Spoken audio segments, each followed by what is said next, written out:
Hello book lovers, and welcome back or welcome to Natcat's Bookish Cafe. Today I am here to tell you how I did on my These Books Will Self-Destruct challenge.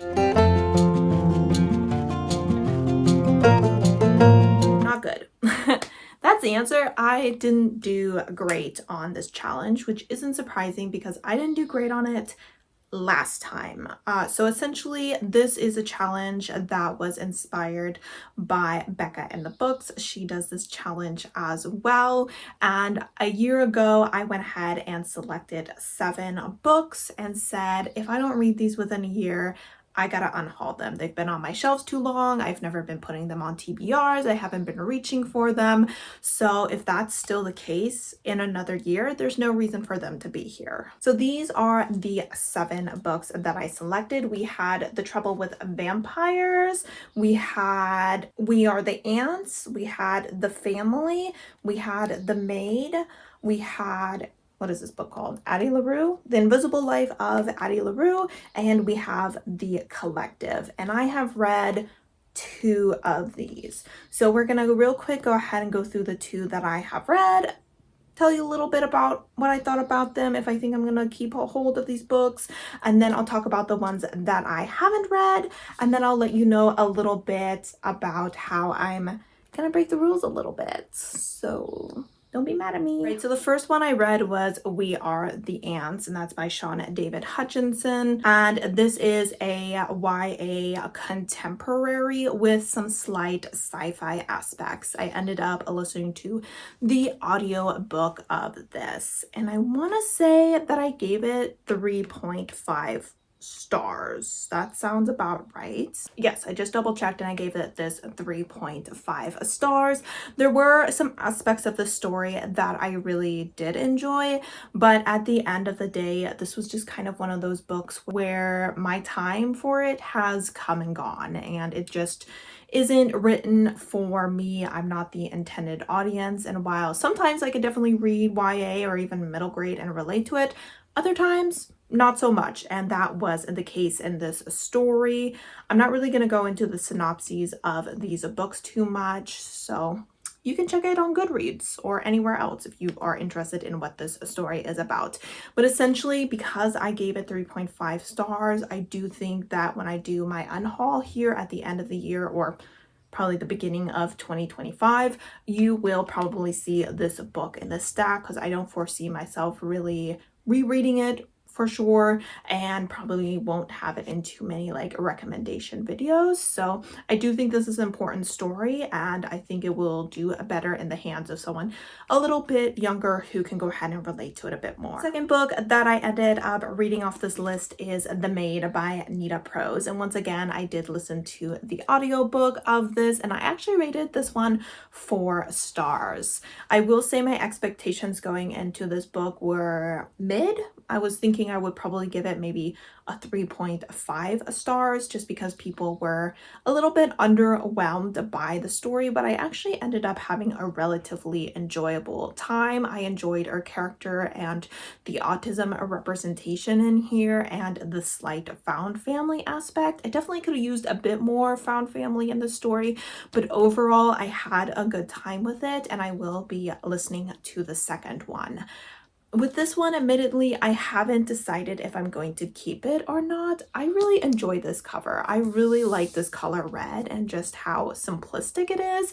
So there's a part of me that wants to keep it, even knowing I will potentially never own the second one. That doesn't really bother me, but we'll see. When it comes time for my unhaul, maybe I will unhaul this book, or maybe I'll keep it for a few years, and then once I start to run out of room, this will be one of the ones that are unhauled. But for now, I have a feeling that I'll keep it because I did give it 4 stars and I am a fan of the cover. All right, time to go into the 4 books that I didn't read. And I do think that I keep saying that I have 7 books on this list, but I only have 6. So if I was saying that earlier, sorry, I don't know where I got that number from. But that being said, the first one is A Trouble with Vampires by Lindsay Sands. I went ahead and put this on the Self-Destruct list because I bought it while I was buying a bunch of mass paperbacks, because I was like, they're so cheap, they're only like 50 cents. but I just never pick them up. And this story, I don't even really remember what it's about. I'm assuming it's your everyday vampire romance. I think that potentially the female has something to do with like art galleries or whatever. I don't know. I'm not overly interested in the story, so I don't think I'll have any problem unhauling it. Up next is Lisa Jules of the Family. Will I read Lisa Jules someday? Yes, I can practically guarantee it. It might even be this book. Am I gonna read it physically? Probably not. I have a feeling that oftentimes, especially with thrillers, I enjoy them more as audiobooks, and I just don't know if I'm going to get to this anytime soon, if there's a reason for me to keep this on my shelves, especially if I'm not even going to be reading this copy. So I'm sure I'll read it someday, but there's not really any reason for me to keep the physical copy if it's not going to be used. Up next, a bit of a controversial one, and that is The Invisible Life of Addie LaRue by V.E. Schwab. I have to be honest, I don't feel a draw to V.E. Schwab's books, like any of them.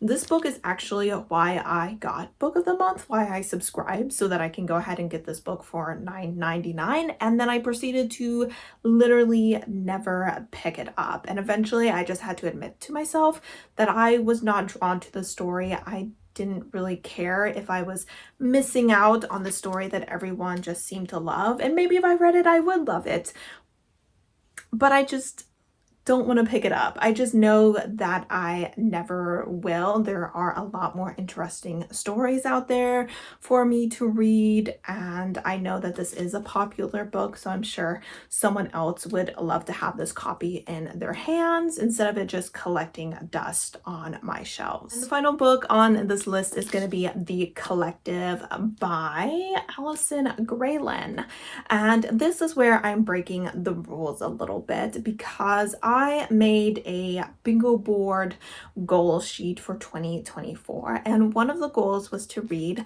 3 of these books will self-destruct books by the end of the year, and clearly I have only read 2 of them.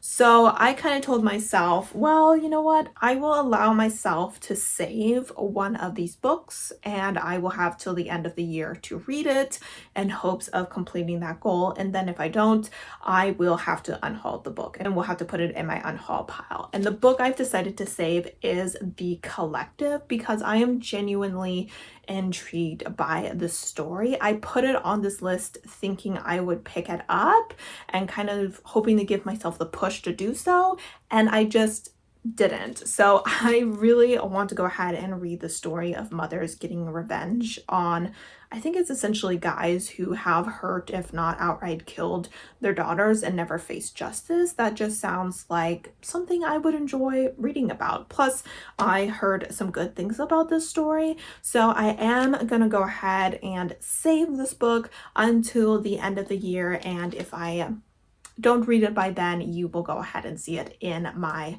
unhaul when the time comes. All right, guys, so those are all the books that I did for this challenge. At this point, I am essentially throwing all but The Collective and The Maid into my unhaul pile. Am I gonna do this challenge again?